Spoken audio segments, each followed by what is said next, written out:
Hello friends, welcome to my YouTube channel. Today we are going to discuss about our next step of nomenclature of organic compounds.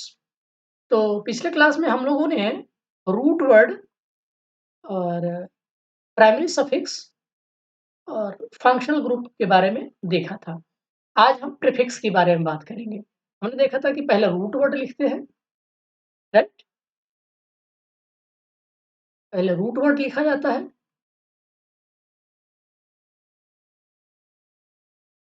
पहले root word,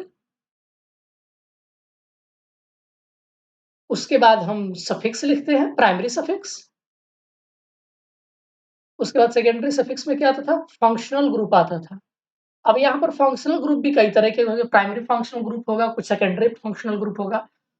उसके पहले हम लोग prefix के बारे में जान लेते हैं। व्हाट इज प्रीफिक्स और प्रीफिक्स का इस्तेमाल हम कैसे करेंगे? तो एक बात तो जानते होंगे कि प्रीफिक्स पहले जुड़ता है नोमेनक्लेचर में। तो प्रीफिक्स क्या होता है कि कुछ ऐसे फंक्शनल ग्रुप, कुछ ऐसे ग्रुप्स ऑफ एटम्स हैं जिनको हम फंक्शनल ग्रुप रिगार्ड नहीं करते इन द आईयूपीएसी नोमेनक्लेचर। तो ऐसे ग्रुप ऑफ एटम्स को हम लोग क्या कहते हैं? मॉलिक्यूल्स को सब्स्टिट्यूएंट या साइड चेन कहते हैं और इनका इस्तेमाल एज ए प्रीफिक्स होता है, यानी कि नोमेनक्लेचर में ये पहले आकर के लगेंगे। ठीक है? तो इसमें पहला ग्रुप जो है वो है अल्काइल ग्रुप। तो अल्काइल ग्रुप होता क्या है दोस्तों? तो एल्केन में से एन हटा करके आइल जोड़ दीजिए, अल्काइल ग्रुप बन जाएगा।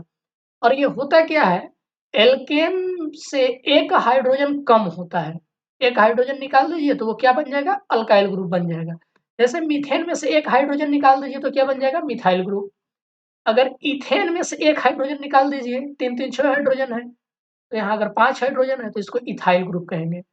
अगर प्रोपेन में 8 हाइड्रोजन है तो एक निकाल दीजिए, 7 हाइड्रोजन हो जाएगा तो ये प्रोपाइल हो जाएगा। तो ये कैसे है? ये प्रीफिक्स है दोस्तों, ये कोई फंक्शनल ग्रुप ये नहीं है। इसको हम एज ए साइड चेन या सब्स्टिट्यूएंट के रूप में इस्तेमाल करेंगे और जब इनका हम नाम लिखेंगे नोमेनक्लेचर में तो वो रूट वर्ड के पहले आएगा प्रीफिक्स के तौर पे। ठीक है, चलिए आगे।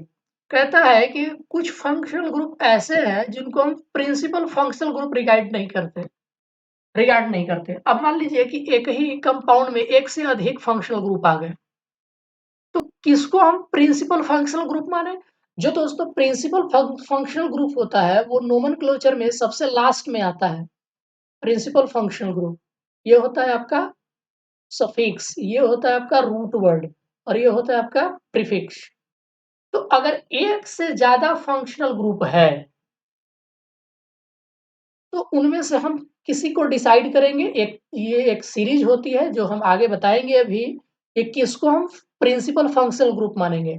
उसको छोड़ करके जितने भी फंक्शनल ग्रुप होंगे या तो वो सेकेंडरी सफिक्स होंगे या तो फिर वो प्रीफिक्स होंगे। ध्यान से सुनिएगा, अगर एक से ज्यादा फंक्शनल ग्रुप है किसी कंपाउंड में तो उनमें से किसी एक को हम प्रिंसिपल फंक्शनल ग्रुप चुनेंगे, बाकी जितने बचेंगे उनको या तो हम सेकेंडरी सफिक्स चुनेंगे, मतलब कि वो इसके बीच में आएगा कहीं, सेकेंडरी सफिक्स चुनेंगे, या उनमें से किसी को, ये कैसे डिसाइड करेंगे ये हम आगे देखेंगे।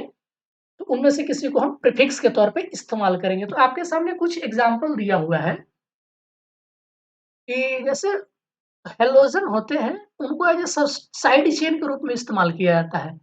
अगर ये प्रिंसिपल फंक्शनल ग्रुप के रूप में नहीं है तो, अब ये प्रिंसिपल फंक्शनल ग्रुप के रूप में कब नहीं रहेंगे तो हम ये आगे डिसाइड करेंगे। अगर ये प्रिंसिपल फंक्शनल ग्रुप के रूप में नहीं है तो इसको एज ए सब्स्टिट्यूएंट के रूप में हम इस्तेमाल करते हैं और इसको हम नोमेनक्लेचर के पहले प्रीफिक्स के रूप में फ्लोरो के रूप में लिखेंगे। एफ आएगा तो प्रीफिक्स के तौर पे इसका नाम क्या हो जाएगा? फ्लोरो। ठीक है। और अगर ये प्रिंसिपल फंक्शनल ग्रुप में होता तो क्या होता था? फ्लोराइड हो जाता था। याद है ना? मिथाइल क्लोराइड, मिथाइल फ्लोराइड, ये होता था। लेकिन तब वो वहां पे क्या होता था?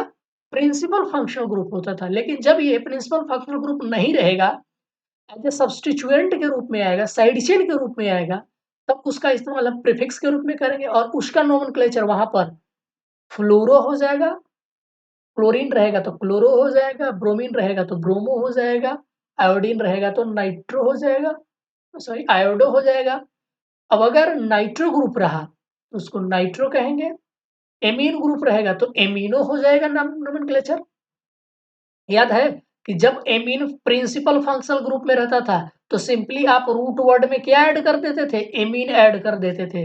लेकिन यहाँ जब अगर ये प्रिंसिपल फंक्शनल ग्रुप के रूप में नहीं है तब इसका नोमेनक्लेचर क्या होगा, ये एमिनो होगा। उसी तरीके से ये नाइट्रोसो है, ये डाइएजो है, इसका नाम याद रखिएगा दोस्तों, ये काफी इंपॉर्टेंट, वेरी वेरी इंपॉर्टेंट दोनों चीज। तो जब ये प्रीफिक्स के तौर पे आएगा तब इसको नाइट्रोसो लिखेंगे, ये जब प्रीफिक्स के तौर पे आएगा तब इसको हम डायोजो लिखेंगे। OCH3 जब आएगा तो उसको हम मिथॉक्सी लिखेंगे। Again it is also prefix. ये इसको लिखेंगे इथॉक्सी और इसके लिखेंगे हम हाइड्रोक्सो। ठीक है, इसका मतलब है कि कंप्लीट हमारा क्या आ गया, prefix, root word, primary suffix, secondary suffix. ठीक है, चलिए कुछ एग्जाम्पल के तौर पे हम इसको समझ लेते हैं कि ये क्या है। तो जैसे देखिए हमने पूरी बात कही है, उसको एग्जाम्पल के थ्रू समझते हैं। तो सपोज करिए कि हमें इसका नाम लिखना है कुछ, ठीक है। तो ये कि पहले हम क्या करेंगे, रूट वर्ड पकड़ेंगे। रूट वर्ड कैसे पता करते हैं, नंबर ऑफ कार्बन एटम्स से। तो गिन लीजिए कितने कार्बन एटम्स हैं, 1 2 3 4, यानी कि ब्यूट हो गया रूट वर्ड। ठीक, अब देखेंगे कि फंक्शनल ग्रुप क्या है, मतलब प्राइमरी सफिक्स के तौर पे देखेंगे क्या है। प्राइमरी सफिक्स के तौर पे प्राइमरी सफिक्स क्या बताता है, वो नेचर ऑफ बॉन्ड बताता था कि कार्बन कार्बन के बीच किस तरीके का बॉन्ड है। तो किस तरीके का बॉन्ड है, सिंगल बॉन्ड है तो एन लगेगा। क्या लगेगा, सेकेंडरी सफिक्स हम देखते थे उसको प्रिंसिपल फंक्शनल ग्रुप भी कहते हैं सेकेंडरी सफिक्स को। तो यहाँ पे देखेंगे कि प्रिंसिपल फंक्शनल ग्रुप या सेकेंडरी सफिक्स क्या है, एल्कोहल है। तो एल्कोहल जो फंक्शनल ग्रुप में रहता है तो क्या ऐड होता है, ओएल ऐड होता है। ठीक है ना, याद करिएगा जब सेकेंडरी सफिक्स कॉन्सोनेंट से शुरू होता था तो हम लोग ई को नहीं हटाते थे, लेकिन जब ये कॉन्सोनेंट से शुरू नहीं होगा तो हम ई को हटा देंगे और वहां पर हम एक्स्ट्रा ए भी जोड़ते थे, याद होगा। इसका मतलब है कि ये हो गया ब्यूटेन और अभी ओ एल। उसके बाद देख रहे हैं कि एक दूसरा भी फंक्शनल ग्रुप है, क्लोरो। तो हम अब कैसे, कोई कहेगा कि सर हम इसको एज ए प्रीफिक्स नहीं लिख सकते, इसको एज हम सेकेंडरी फंक्शनल ग्रुप के रूप में, सेकेंडरी सफिक्स के रूप में नहीं लिख सकते। तो नहीं लिख सकते, ऐसा क्यों, तो इसके लिए हम आगे नियम बताएंगे कि अगर एक से ज्यादा हो तो हम किसको एज ए फंक्शनल ग्रुप के रूप में लिखेंगे। तो सबसे पहले नोमेनक्लेचर देंगे। अब कहेंगे कि सर हम नोमेनक्लेचर इस तरफ से क्यों रखें, इस तरफ से क्यों नहीं रखें। तो देखिए जिसको हम प्रिंसिपल फंक्शनल ग्रुप मानेंगे, हम कार्बन की नंबरिंग इस तरीके से करेंगे कि प्रिंसिपल फंक्शनल ग्रुप को लोएस्ट नंबर मिले। अगर हम इधर से नंबरिंग करेंगे तो प्रिंसिपल फंक्शनल ग्रुप हमारा OH है तो इसको जानते हैं 4 नंबर मिलेगा। इसीलिए हम उधर से नहीं करेंगे, हम इस तरफ से करेंगे। ठीक है ना, हम इस डायरेक्शन से करेंगे और ये हो जाएगा सेकेंडरी। तो 1 2 3 4। अब ये प्रीफिक्स है तो कितने नंबर पे है क्लोरीन, तो 3 पे।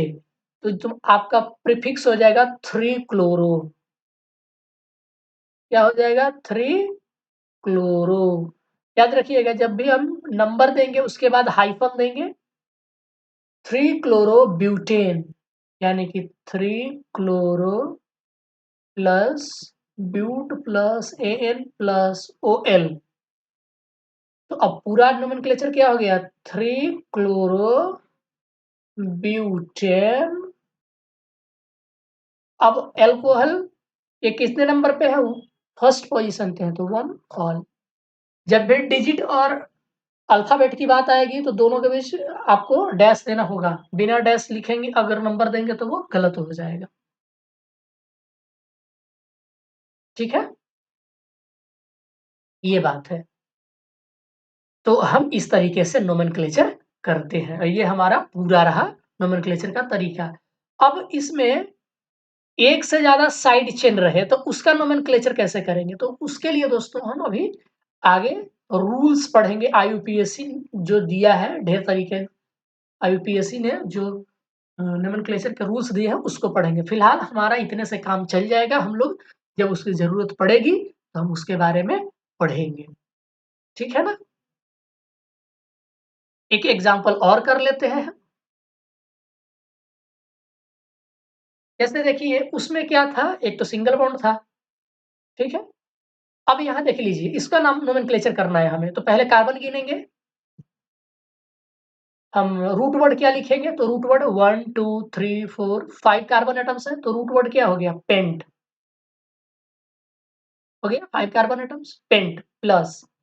अब देखेंगे प्राइमरी सफिक्स क्या बताता है, बॉन्ड का नेचर कैसा है, तो देखिए कार्बन कार्बन के बीच बॉन्ड का नेचर कैसा है, डबल बॉन्ड, तो क्या ऐड होगा, इन ऐड होगा, प्राइमरी सफिक्स हो गया ये। उसके बाद सेकेंडरी सफिक्स में फंक्शनल ग्रुप। अब यहाँ देखिए किस तरीके का फंक्शनल ग्रुप है दोस्तों, ये कार्बोक्सिलिक एसिड है। अगर जिनको नहीं याद आ रहा है, आप पिछला वीडियो देखिए और फंक्शनल ग्रुप को याद रखिए, ये क्या है, कार्बोक्सिलिक एसिड। तो जब कार्बोक्सिलिक एसिड का इस्तेमाल हम प्रिंसिपल फंक्शनल ग्रुप के रूप में करते हैं, तो उसको उसके लिए हम क्या वर्ड ऐड करते थे, याद है, हम याद करते थे ओइक एसिड। हो गया, नो डाउट। चलिए, अब चूंकि एक से ज्यादा है फंक्शनल ग्रुप, देख रहे हैं यहाँ पर भी है और यहाँ पर भी है, तो इन दोनों में हम किसको मानेंगे, सेकेंडरी सफिक्स, तो इसको मानेंगे। ऐसा क्यों, तो उसके लिए हम आगे बताएंगे कि इसको क्यों मानेंगे सेकेंडरी सफिक्स। और ये हो जाएगा आपका प्रीफिक्स, तो ये आगे जुड़ेगा। अब हम अब नंबरिंग करते हैं, ये तो हो गया आपका, प्रीफिक्स इधर लगेगा मतलब ब्रोमो।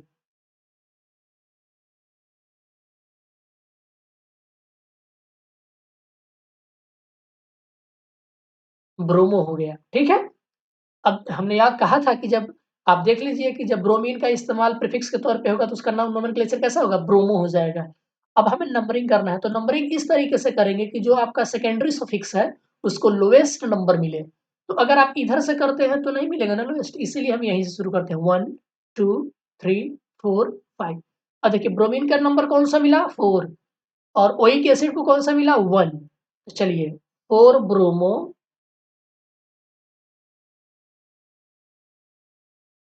Pentene, 1 oic acid.